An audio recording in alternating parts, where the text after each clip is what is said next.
avant le match retour prévu mardi prochain. Ce sera au stade Alassane Djigo de Pikine. En cas de victoire sur ce tour, elles seront opposées à l'équipe nationale féminine qui donc sortira vainqueur de la double confrontation entre donc le Mali et la Guinée. Et le vainqueur de cette double confrontation décroche le ticket qualificatif. Sachez que la prochaine édition de la Coupe d'Afrique des Nations féminines est prévue du 2 au 23 juillet 2022. Ce sera au Maroc. Rappelons que les Lions n'ont pris part qu'à une seule phase finale de CAN et c'était en 2012 et c'était en Guinée équatoriale, Yacine.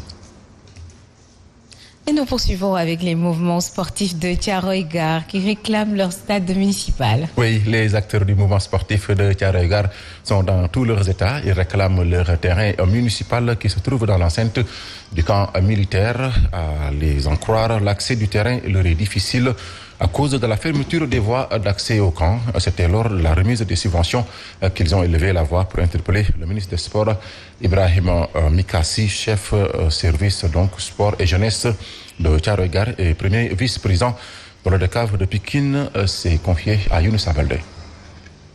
Des clubs passe nécessairement d'abord par la réception donc de ces rencontres à domicile. Vous savez, nous jouons à Pikine. Donc pour le club Fagnon, nous jouons à Pikine. Mais si aujourd'hui donc on a un local praticable à Thiaroye-Gare, c'est sûr que donc les résultats donc vont suivre. Nous avons un véritable casse-tête chinois donc pour accéder dans le camp. L'équipe Fagnon peine à donc s'entraîner dans le camp. Ce que nous voulons, c'est que les autorités, la fédération, parce qu'aujourd'hui nous avons demandé à ce que la fédération maintenant puisse porter très haut le flambeau pour pouvoir donc défendre l'intérêt des Thiaroyois sur le camp. Nous voulons donc que les autorités militaires puissent nous libérer une partie du camp pour que Thiaroye puisse s'épanouir à travers ces jeunes, mais à travers aussi ces compétitions.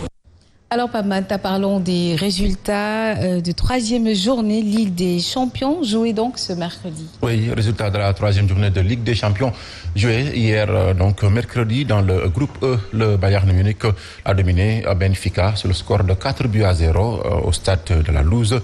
Avec cette troisième victoire en temps de rencontre, Yacine, donc le Bayern Munich est largement en tête du groupe E avec 9 points.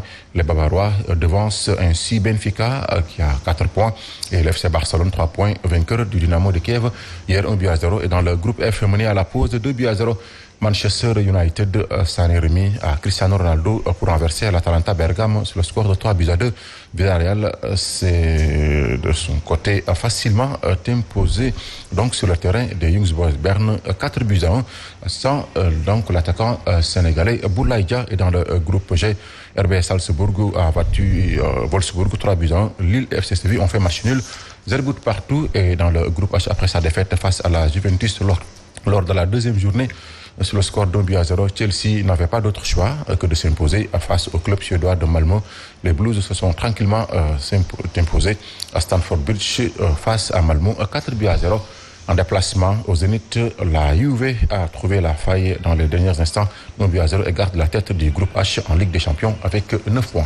Et nous poursuivons nous terminons avec la troisième journée de Liga Europa, donc ce jeudi. Oui, ce jeudi, donc après la Ligue des Champions, place à la Ligue Europa. Donc dans le groupe A, Yacine, à 19h, on aura Spartak Prague contre l'Olympique Lyonnais, Glasgow Rangers qui va jouer contre Brøndby.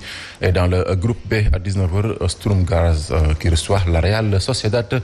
Et PSV Eindhoven va jouer contre Monaco de Crépin Diatta. Et dans le groupe C, à 19h, Naples de Kalidou Koulibaly qui reçoit Lechia Varsovie. Et dans le groupe D, à 16h45, Fenerbahçe va jouer contre Antwerp. Et à 19h, Francfort qui reçoit